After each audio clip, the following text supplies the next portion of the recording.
So I had an awesome opportunity. My friend Keith called me up.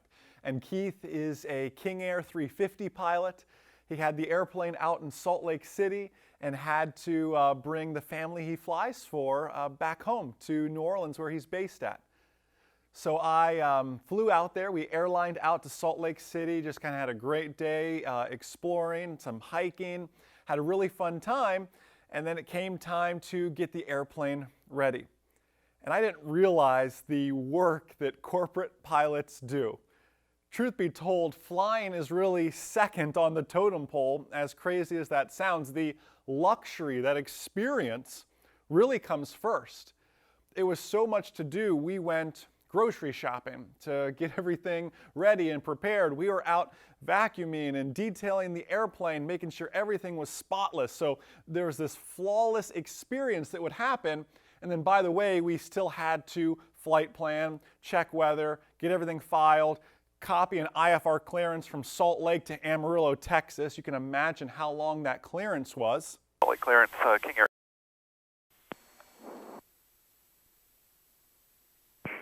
King Air, Salt Lake clearance, cleared to the Alpha Mike Alpha Airport via the Salt Lake 3 departure. The Wasatch 094 radial. 75 DME 6, direct Papa Uniform Bravo, then direct, climb via the SID, departure frequency 135.5, and squawk 0511, information Whiskey Sky.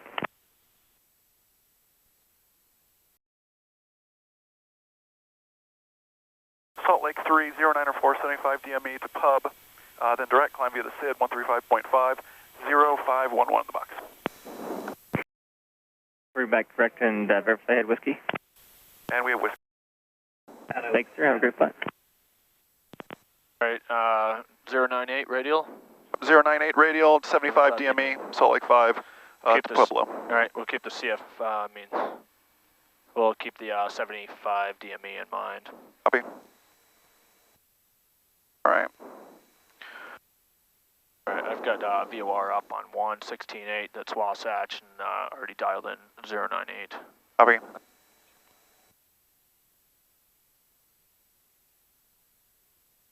have to look up the departure to see what climbing via the SID would be, what Yep. our initial altitude's going to be. I'll pull it up for you on the taxi if that's okay, if you're ready to start taxi.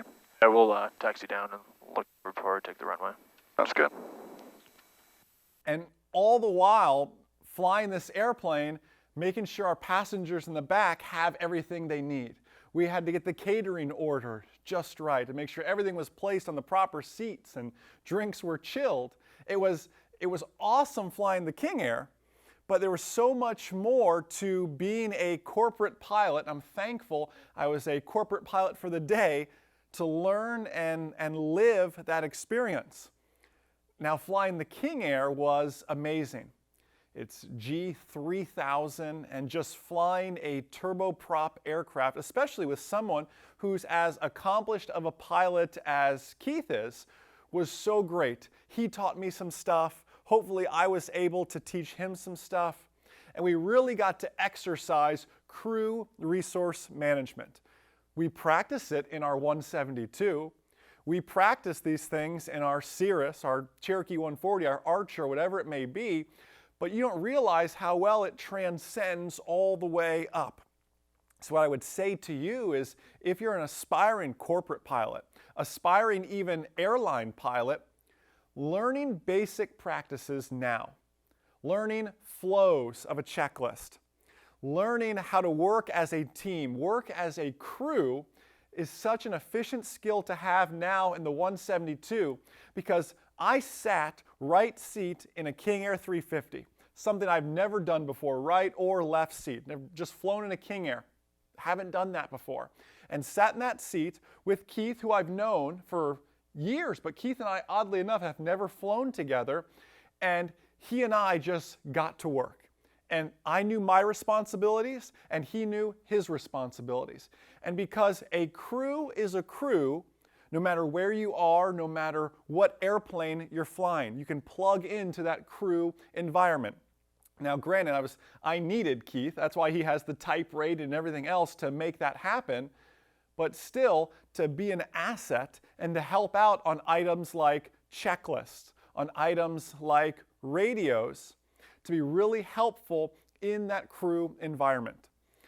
It was fun, just the conversations we had and the things I learned in that environment are going to stay with me. It's something that I'm actually teaching already and going back and sharing with our online ground school members some of the great tidbits that I learned while flying in that environment, in that experience. So while the corporate pilot lifestyle isn't for me per se, I love flight instruction so much, I can see where someone like Keith just loves that aspect of it, where you really get to know somebody and you feel like you're going on vacation with them. You know the airplane inside and out. You fly the same passengers every time and really get to be a part of their family.